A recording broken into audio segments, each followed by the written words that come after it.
wale biga speaker byeyogere bifuuse kanaluzaala for sure tulina enjawulo n'abasoga ffe tulina enjawulo n'abagisu waliwo ebisoga kibalya kyetutalya we are idiots olina okwetondera Buganda gende wakatikira yetonge naye mu nsonyiwe Emwaanyi equally bw'ogyogerako omuntu aloza olumbye Baganda ate nga bw'oba olumbye ebizze bibaawo by'ebirowoozesa nti abantu nti osanga president okujjawo UCDA okutwala Emwaanyi ministry takikola mu mutima mulungi ko Radio 4, Radio 7 ne Radio 8 nkufuna tukwaniriza sebo lamusa kubatuuliriza abatulaba n'abatuuliriza assalamu alaikum wa rahmatullah mbalamusaako nnyo mwebale kutuwuliriza na kutulaba kuteeka mbudewo mu kutulaba naawe ku Katonda yebale kukuuma nguli mukakama kiki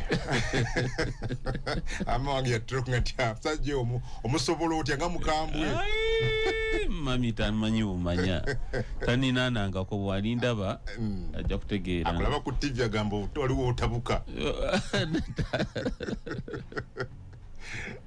wiki etambudde kyaji wiki bingi kungu ebintu bingi gwosalawo ntukwate wano nebibadde mu wiki bingi nnyo mu ggwanga ebweru w'eggwanga a lot has happened ng'omuntu side yo as a person generally obulamu bwe kungu obulamu si bwe bwangu ennyo naye tusigala tulwana tutambula okay yes well Haji tugende buterevu bitulaba mu ggwanga ensonga esaanikidde nnyo abantu bye boogera wano ku butaka bya Mwanyi UCDA egenda tegenda jo parliamentary caucus ya Buganda twagirabye nayo ng'ekulembeddwa Muwanga Kivumbi bawera Nkolokoto mu Western Uganda mbwateekamu mu ejjuke n'ababaka abalala bawera mu Bugisu kyekimu gavumenti ga UCDA ina okugenda president yayise dda caucus ya NRM ku Lwokutaano luno ku faamu ye mujje twongere okugaayagaya mu nsonga zino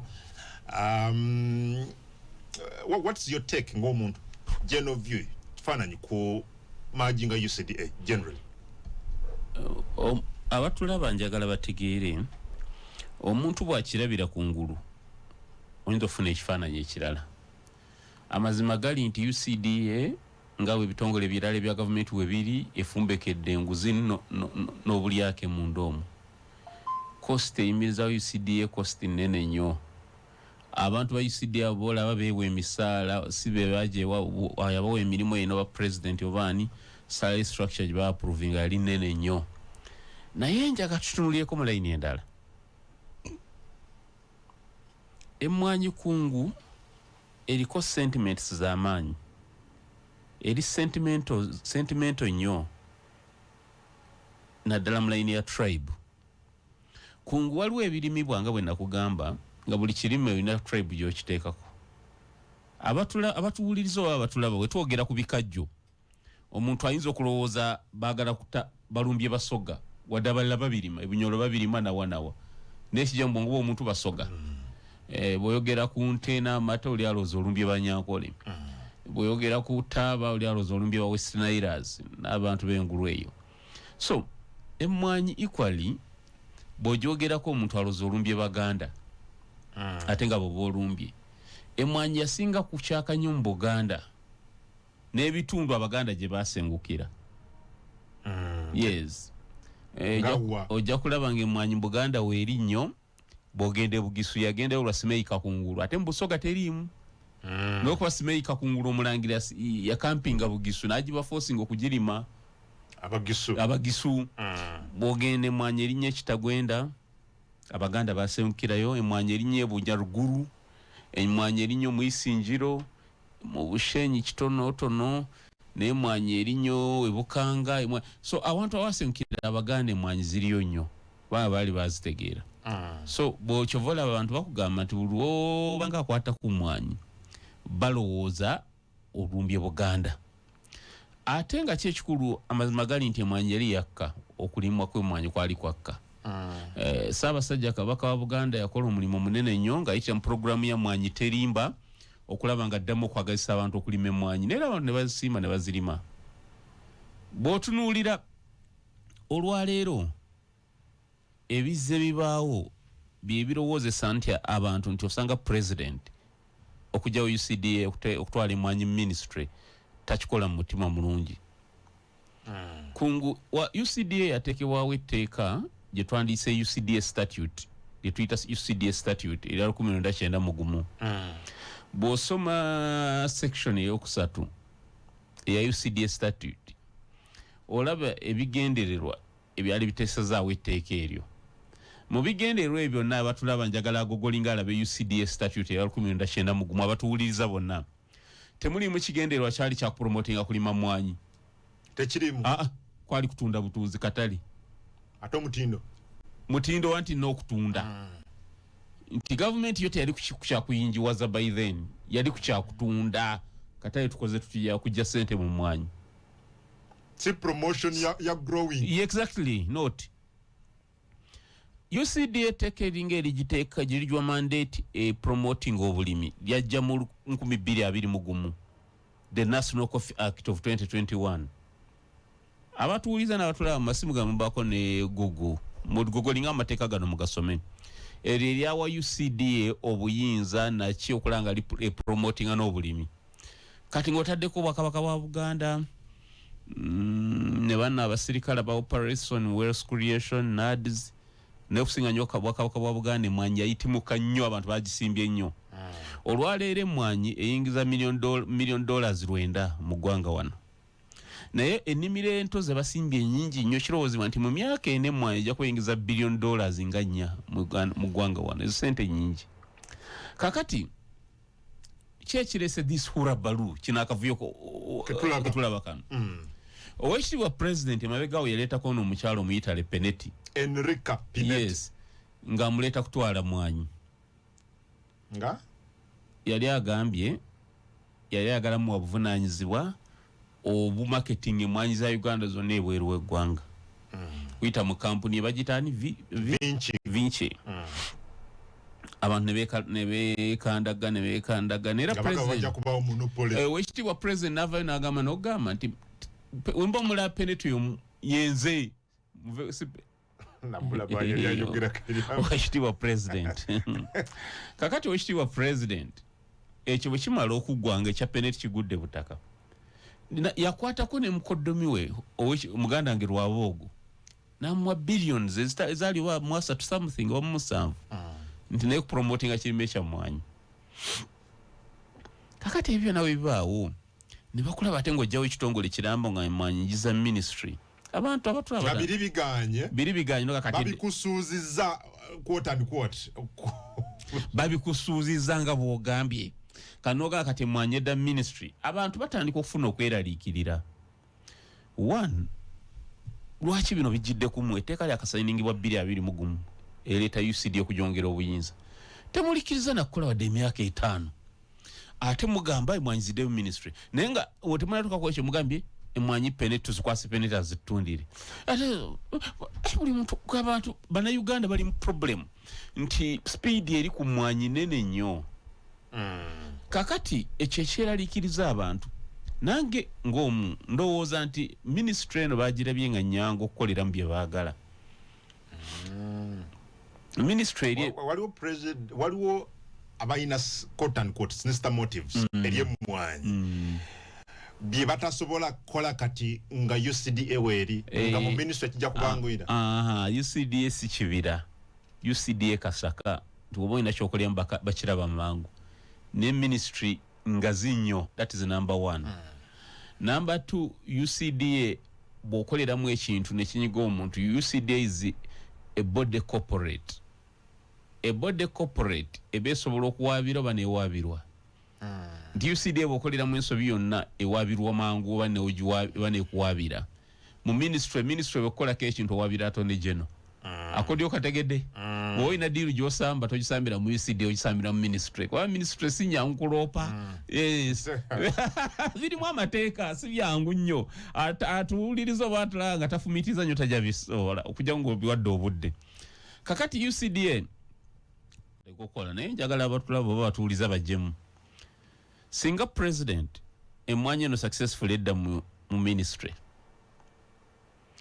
president nawandika ebbaluwa nalonda Peneti nga commissioner wa coffee development and whatever ministry yali ayagala Emwaanyi ne bamulonda okuba omukozi wa ministry nga yagitunda ebweru n'okukola kyakuli ogenda kola otya abakaweddemu kabate kaweddemu waliwo oluzungu lwe bataddemu kati waliwo nga kino kyeboogerako nti ministry ejja kuyamba okufunira Emwaanyi ebweru kye twandiyise auctioning platform.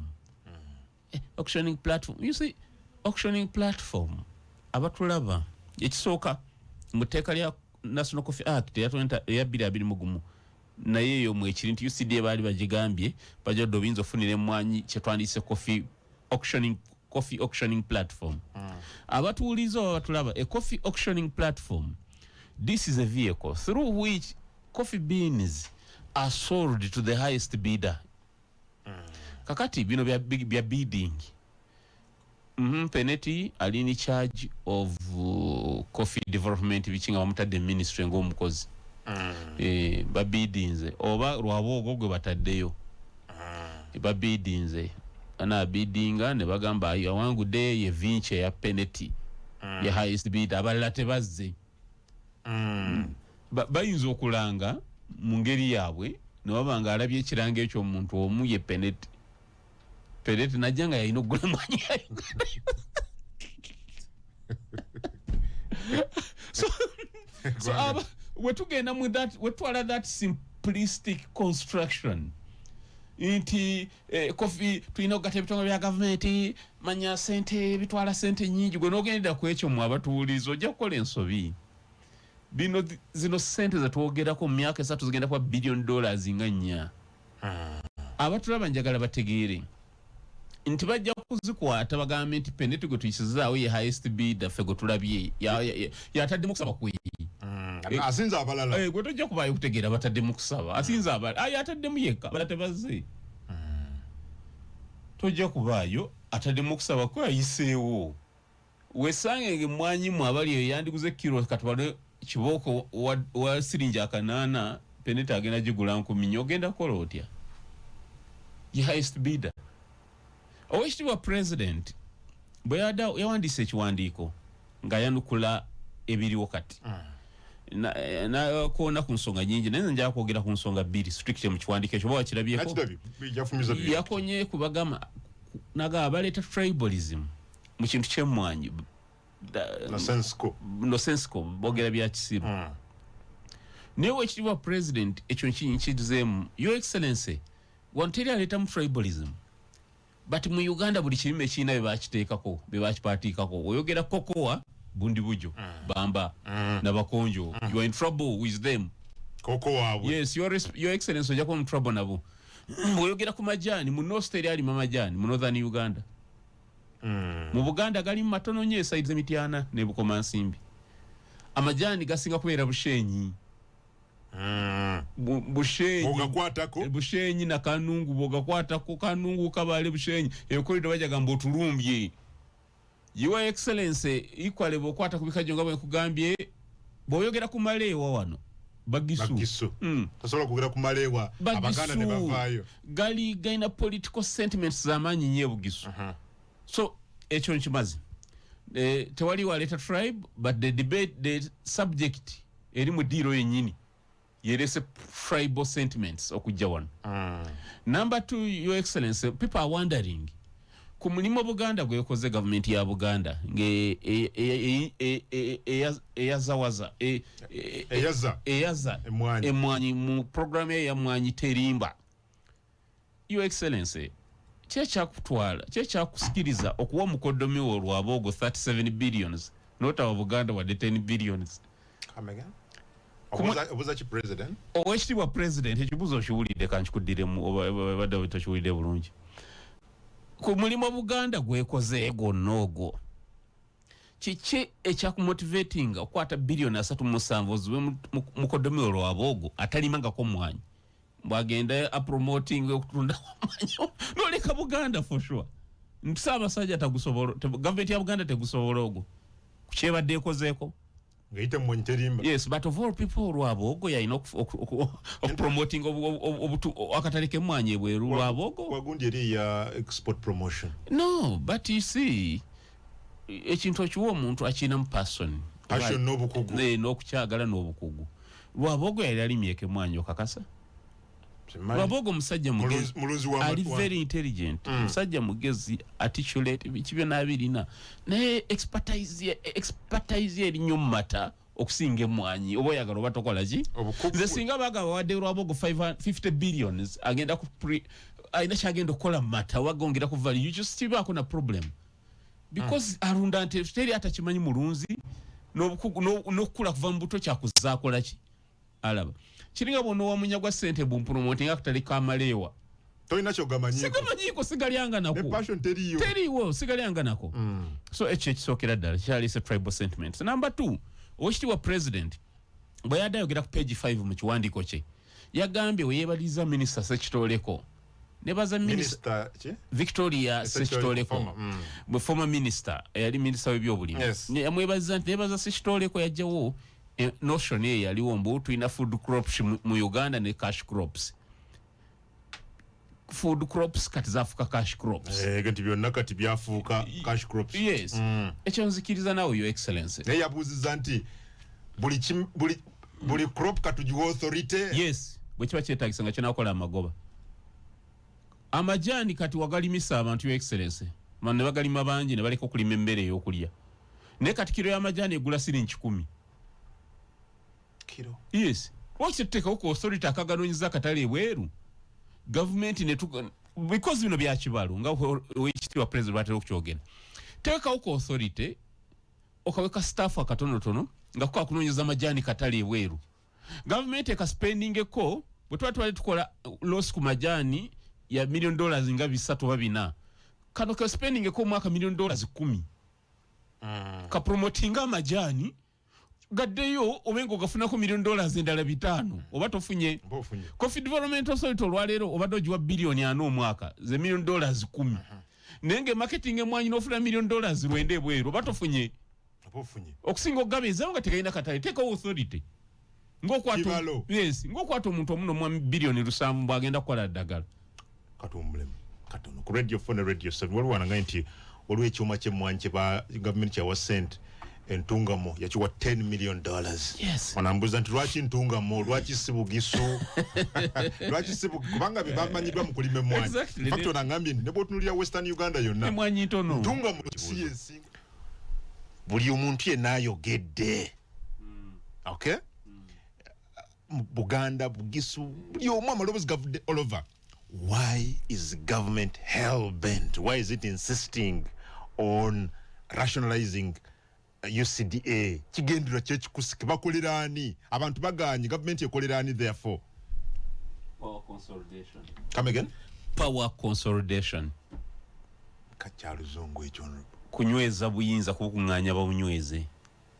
Machivery yakugamba abatuulizo Machivery banamutegeera abamu but philosopher mu byenfuna mu byobufuzi yagamba nti peasant bw'aba akyali tethered on his source of daily bread, such a peasant cannot overthrow the government, cannot join a revolution, cannot help a revolution to change the government. Paraphrasing sibe bigambo exactly byogera naye yali ageza kukutegeeza ekyo nti omuntu wa bulijjo waba akyanoonya akeera anoonya mmere gy'alya omuntu ng'oyo tasobola kwenyigira mu nkyukakyuka mu nkyukakyuka za bukulembeze kunoonya bukulembeze bulungi kubanga obwongo bwe bubeera preoccupied. Tulidde kyeka.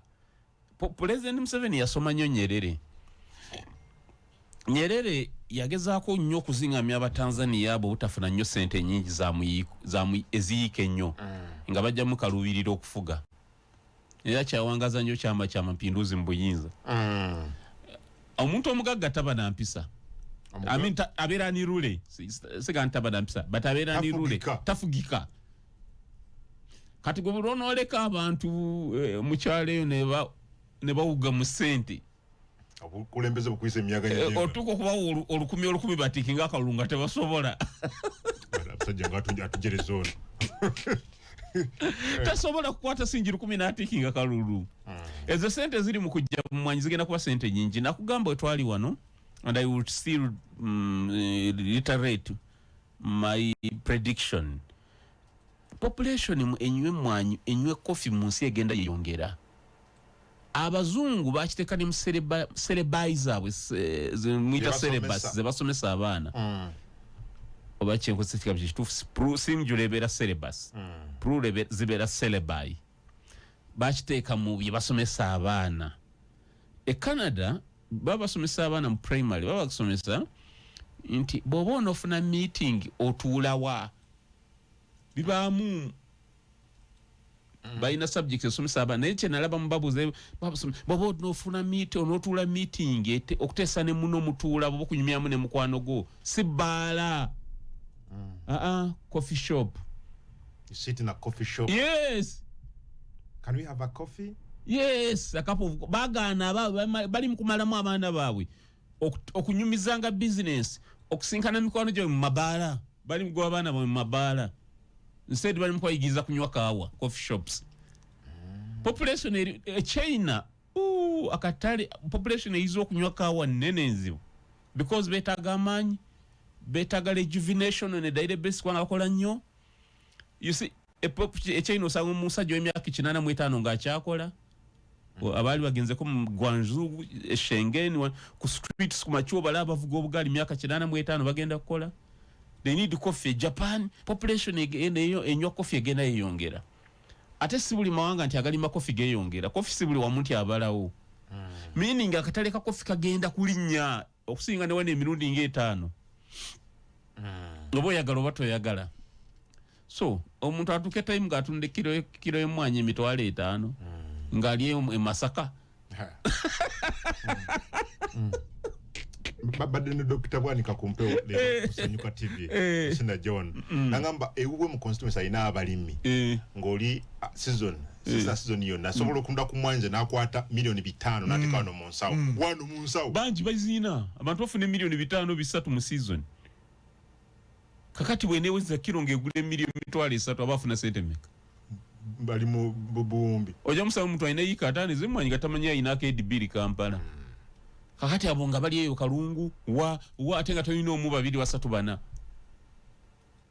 Kuvoola they want to hijack it bachiregulating nti kilo katale kensi yone benge gule emitwalo 10 nega go munimba ku 13 oba 14. That's the idea behind.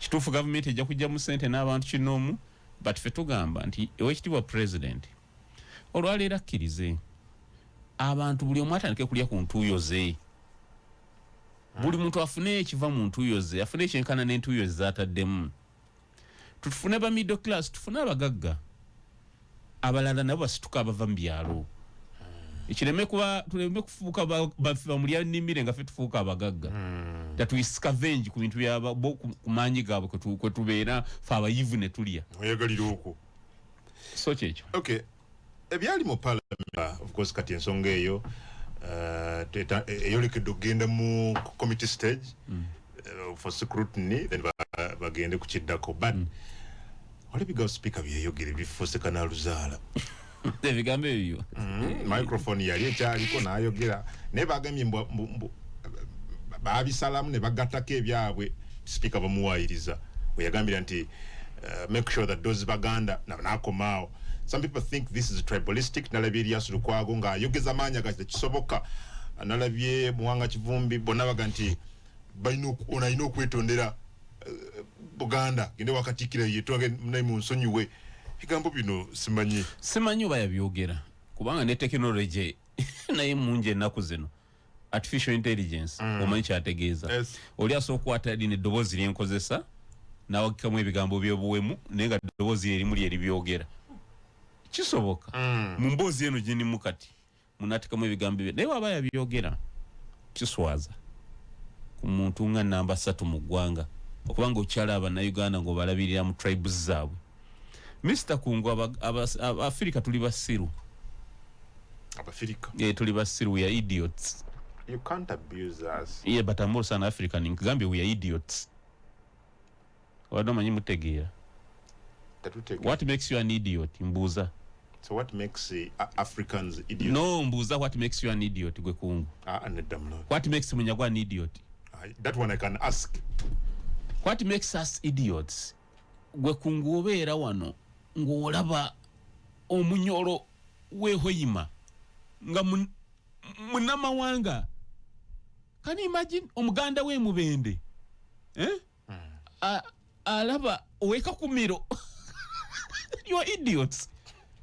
Omuganda we Luwero ng'alaba n'agamba oyo munnamawanga omululi we Nakasongola amulanga atali munnansi. We are idiots.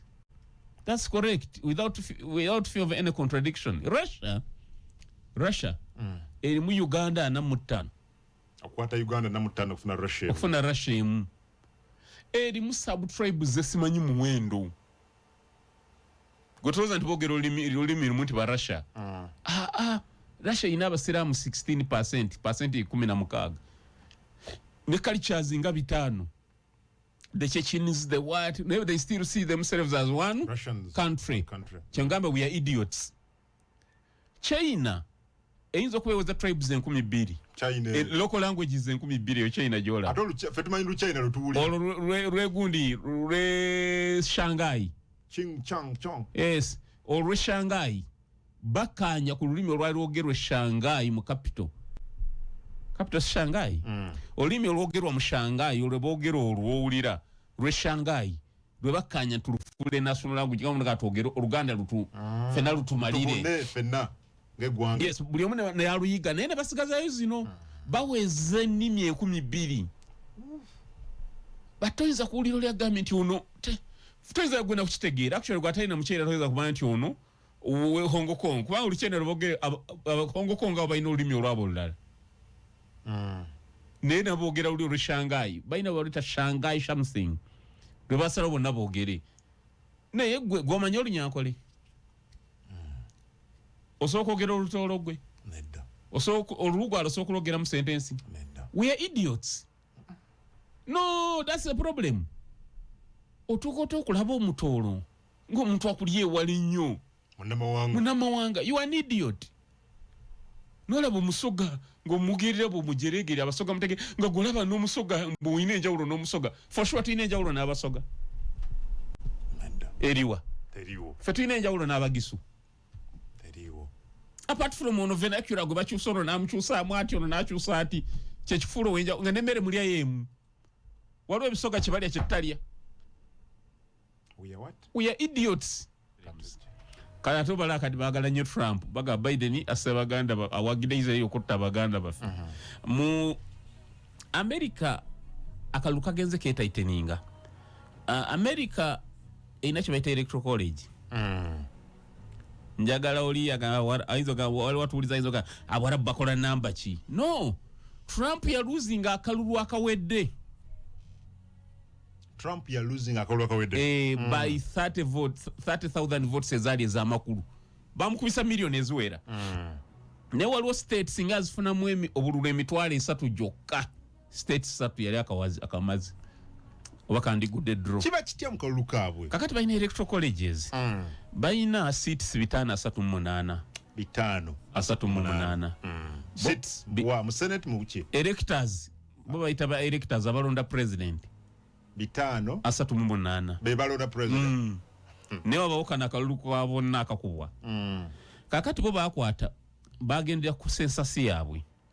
Buli awava MP gwe muyita congress person agenda mu congress mwana gwe muyita MP ebagibana nti seat ya electog buli awava MP waliwo bo bala nti awava electog kati buli awava owa senate buli saza liba ne ba senators aba babiri ezo nazo bazibala nti before byaba electors bimeka kati bo bigatta ne bana electors 538. Kakati awasinga okuva ababaka abangi wasinga okuva aba electors abaki abangi. Kati buli awangula essaza koli wanguza akalulu kamu otwala ba electors bonna. Oba kyenkujja kitegeera. Bo wangula Florida, I mean California, nkwachakulabirako ng'ina ababaka ne ba senators ngo bagasa omugatta 5 kwanga bwe kiri otwala ba electors 5 meka 5. Kakati buli kana akaluluka kuyambako kana abantu abangi kutwala ba electors. Bano benjogeddeko 10 obukadde 10 ekinaana mu emeka. Bakuyambako kutwala ba electors. oyinza okuba bakuyamba okufuna ba electors abantu. Exactly. Oyinza okuba essaza abazungu balina. Nga ne Trump muli 50-50. Nga mu Southern California ino obululu milioni nya something ne Trump ina milioni nya something. Ne guno omutwalo gw'Abawarabu. Omutwalo ne gwegatta ku Trump n'akusinga obululu 10. Abatutte California ina ba electors 5 mbameka. Ababatutte. Kyova olaba ku Hillary Clinton mu popular vote yasinga Trump obululu milioni 3. Ne mu electoral college tulina kibayita popular vote ne electoral vote. Mu electoral vote Trump nasinga Hillary. Oyinza okutwala emu yeye n'ogutwala mu saza erimu naye nga terina ba electors bangi ontegeera. Nze nekubira wali ba electors abangi mbankumaze wano mbululu abangi noba nsinga obululu naye nga nze nkusinga ebifo byaba electors mbankumaze. Okay. Bwe mugwa draw mugenda mu Congress abaka ba Congress kubanga okuwangula akaluku ka America ino kwa ne ba electors 207. Naye waliwo scenario gye balowooza nti muyinza ofuna 269. Bwe mufuna 269 mugenda mu Congress ababaka b'MPs ne balonda. Ate vice president ba president bagenda mu Congress ba vice president bagenda mu Senate. So kyangu nnyo n'okubeera president nga mugudde draw ne mugenda mu Congress Kamala eno n'awangula mu Congress ate mu Senate vice wa Trump n'awangula. So mu America buli kalulu kakauntinga nti omuntu asobola okutwala aba electors besaza eddamba nga batwalira kalulu akakusinze. Yes. So munkudiramu Harris ekiteyamutadde mu matigga. Harris olutalo lwe Israel bakoze bubi ne Gaza. Buli lwe abantu lwe bakeera ku makya bano avubuka abato ne balaba nga abantu e Gaza bafa nga gwe Biden yotika byakulwanyisa obyongerayo. Chovola Trump ayina yamukubirira Harris ali ku party yagambe Joe Biden mwebafu. Harris ali mu parties na Beyonce n'entalo zigenda mu maaso. Very powerful eri abavubuka kati abala ebintu. Exactly. Avuka basomye human rights basomye eki. Some people ensi tekyali backward nga bwe yali luli. Kati gwe kungo oli musiramu. Right? Yes. Nze ni musiramu. Yes. Nesobola kuwulira kitabantu nga batta abakatuliki n'enseko. Okuba mu ngalo. Sisobola, I cannot allow that. Sisobola kulaba nga batta omulokole. I cannot allow. Kubanga tuli bantu katugeze tufuuka bantu tetukyali bisolo nga lwetwedda bwe twali. So Biden kimukubye nnyo. Ate kigenda okuwa Biden ekigenda okuwa Harris waliwo swing states ziri musanvu abali mu America. Ziriwo ezo swing states. Anti pronunciation ejja kunvumya. Pennsylvania. Bo balina bazipronouncing nga teboogera nga ffe. I think in Pennsylvania, Nevada, Georgia, Massachusetts, Arizona, Michigan. Okay, wali endala bbiri. Ezo waliwo states zimanyikiddwa nti zaba Democrats oba oyagala oba tokola ki? Ndayagala. Ezo nga bajja kuwangula. Waliwo ne zaba Republicans, the grand old party yaba Republicans. Oba oyagala oba toyagala bajja kuwangula. Naye waliwo ezo omusanvu. Zo buli kalulu zikyuka. Obululu bubiri neyiza okulonda ono ate nekyuka neerondera ddala oli. Ezo omusanvu ze zitera okugaba ezo zenkugambye. The swing states abamu baziyita battleground states. Naye era weesanganga buli candidate bw'aba campaign z'abatula bakambayo ekyokulabirako ennaku 10 campaign ye yonna ennaku 7 bonna bazimalamu ezo states. Ne teboononerayo budde. Naye mu America wali kibayita early voting. Naye simanyi oba abakulembeze wano balina kibayigira mu mawanga ago. America erina kibayita early voting. Waliwo akadde bukatuuka ne bakkiriza okukasitibwa vote your ballot. Early voting. Yes. Kati nga biseera ki? Toyagala layini abalonze dda bakalonda nga milioni 5 mu something. Already. Early voting. Ne Baraka yalonze Obama ne Biden yalonze nga wasigadde dda ku mukaaga. Teri ajja kubba bululubo. Genda osula akalulu mu ballot weewale layini anti wasazeewo dda ti. Bagulawo ne bagakati early voting etandise genda okasukayo akalulu k'okite. Abaatuleka dda. Abamu babutadde ne mu posta ko Obama yakayisiza mu post office. Kagende. negwano ina post office yonzo kuyisaamu obululu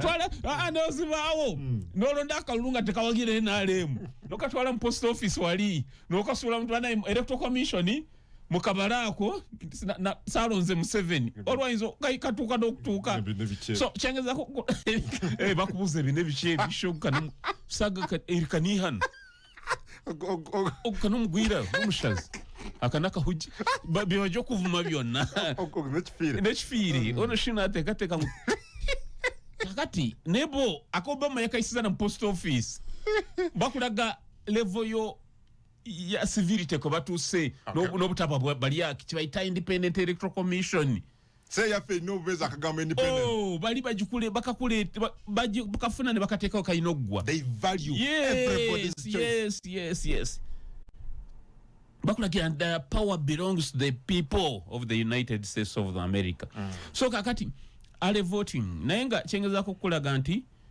bajja kulonda yes naye kali 50-50 kali 50-50 ate simanyi ennaku zikyali mukaaga kikyali kizibu. What do you exactly say? Because now nga boga nti Trump azaalinya consistently ate mu mukadde akasembayo ekintu ekibi ennyo. Do you think he may ayina chances yes okay bonna balina chance naye Trump kati asingako momentum eyo jazze nayo you see okubanka kati kagenze kaagala okubeera 50 almost kali 50-50 ate nga bulayi nnaku mukaaga ate nga momentum eyo agifunidde mu wiki ng'emu yokka mu nnaku nga 10 zokka kikulaga ne mu nnaku mukaaga kyangu nnyo. Who works for Africa nya kubano bonna ani Africa yaletaze muntu afaanana atya n'abantu abataagala ntalo nga butuziraba mu Gaza ne walala kubano bombiriri who serves the interests of who is better for us nga abaddugavu tewali ate bonna yakuwansa bbiri kubonna tekuli ate bonna they can serve our interests. Africa tebagiraba nga nsi tebagalaba nga mawanga gano ga Uganda gani Africa bagiraba nga game park abazungu Africa bagiraba nga game park ojimanyi odola mugenze ko makumiro g'ebisolo batulabanga game park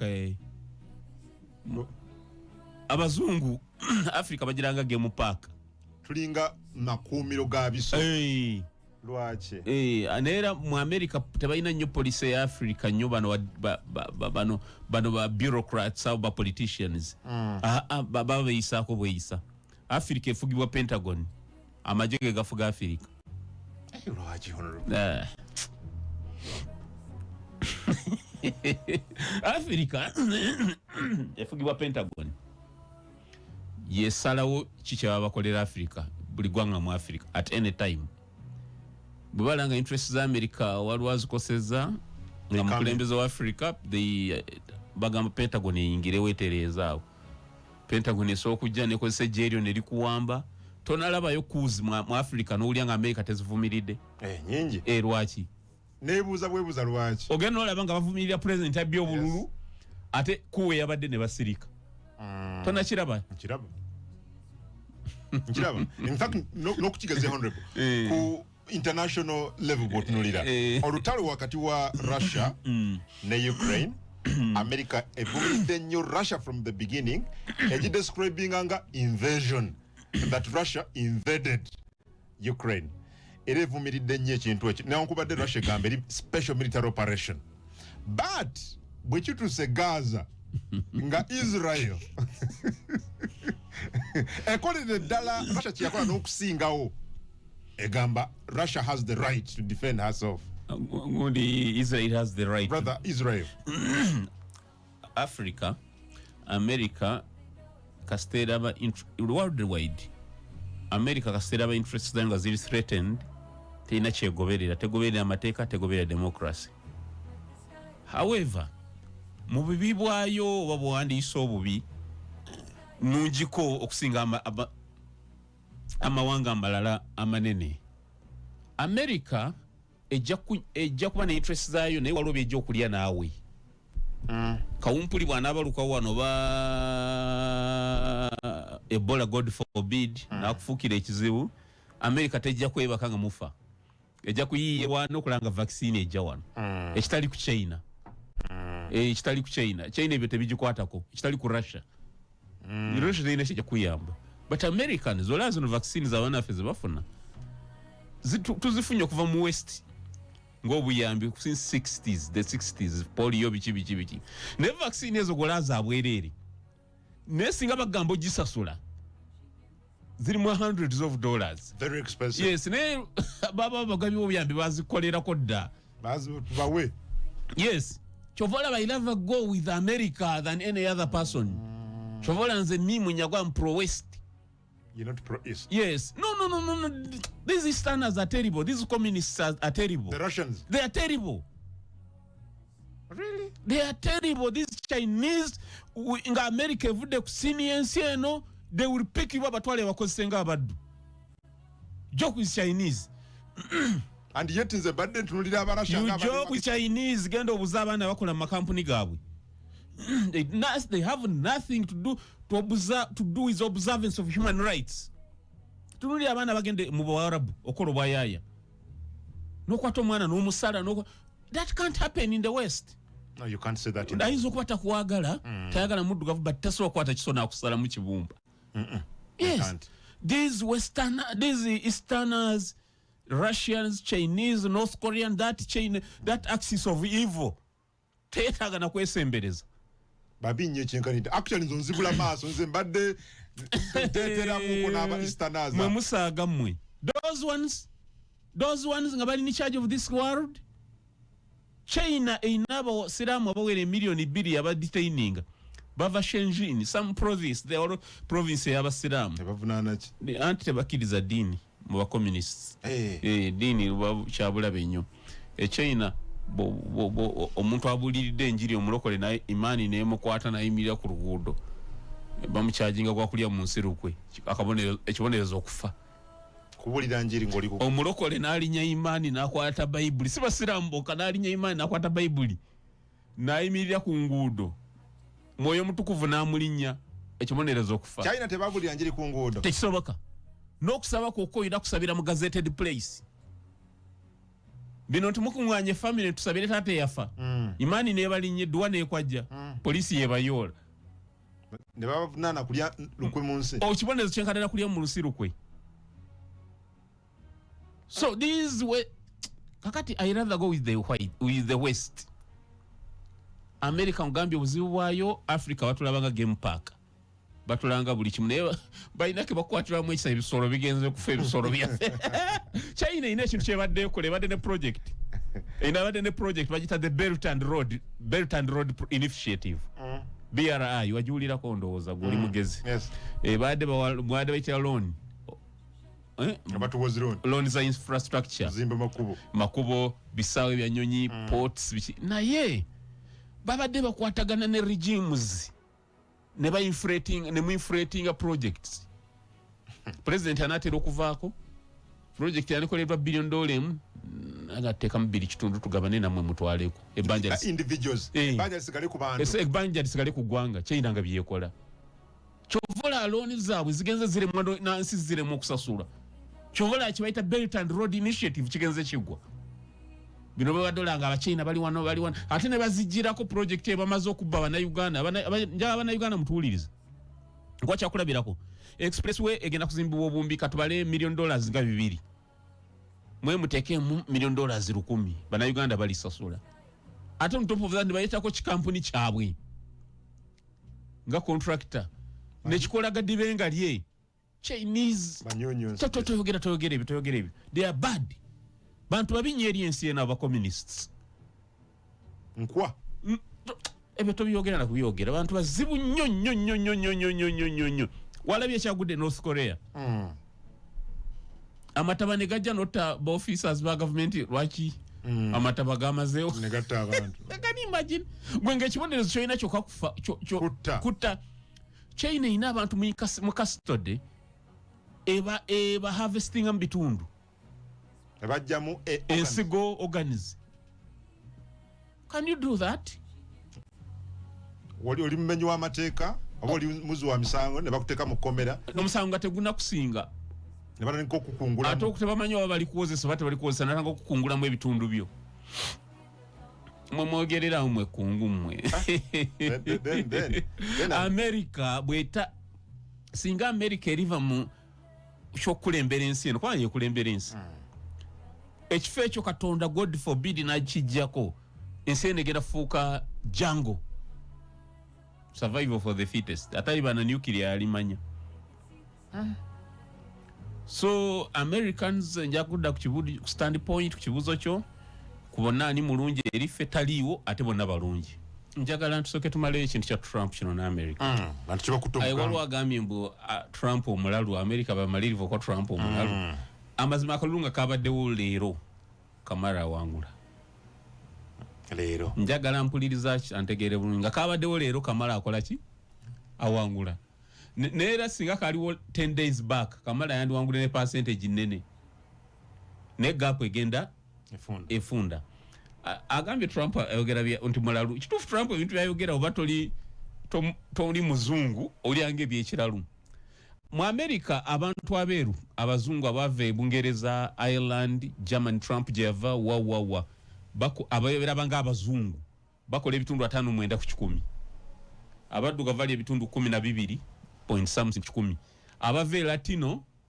eno mu Latin America bali ebitundu 16 something like that ka Trump abazungu bakyali majority nnyo mu bazungu awo mulimu abagamba America nsi yaffe oba waliwulidde ku kyoyita the political spectrum line far left far right naye mulimu ba conservatives basitakange eno nsi yaffe y'Amerika y'ababeeru ka Trump ebigambo byayogera bisanyusa abo babakumamu omuliro nga lwe yagamba nti abave Haiti ababundabunda abave Haiti bali embwa bali ekapa they are eating the dogs they are eating the pets yes wamuwulira ka ekyo abyogera ku kyamula bano walabeera ali abadde New York abagweza abasoose bagambe now like these Latinos they love making babies nti babagala nnyo okuzaala abaana abangi abyogera guno ulyange ekyo obusiru nga mu campaign ye yasooka naga abaddugavu tebenda kye basobola kaboozi kacha kaboozi nakubba bwe yagamba kakati gwe ulyange ebyekisiru naye abazungu bibasanyusa abamu Kuvoola Kamara musingako 1% nationally nationwide Kamara asinga Trump percentage kakati yes bibasanyusa munako omukaga zino kisobola okukyuka nenga kabaddewo leero Kamara wangula okay kati ayagala Kamara kumusabira wali etaze ani ngojeko analysis of course Kamara myamwe democrat Kamara yes naye Kamara nze abasabagala Kamara basabe Israel tekola ekikolobere ekirala buli ekikola akaluluka Kamara kaka nakugamba izo bagana nga tojja kusiga kasooli ofune mwogo bolondo bubi emoja bifuna kakati ezo ensonga ezimu oyina meya oyina chairmanero C5 oyina member wa parliament ababa basenda abakulembeze walonda baliwa you see there are things wetajja kabira ku radio gwe batuuliza bokeera ku macha no chamukira nti omuntu ayimbi akayimba n'omutikinga oba oli akwadde 10 n'otikinga n'ebiddirira bigumire because kati fe tunakukolera ki abale nnyo tunakukolera ki mwami Munyagwa Honm Bwati wagambye tugenda ku mwana Honorable Nyagadde ku tuddamu ku lunaku lwa kusa wiki ejja ne Honorable Munyagwa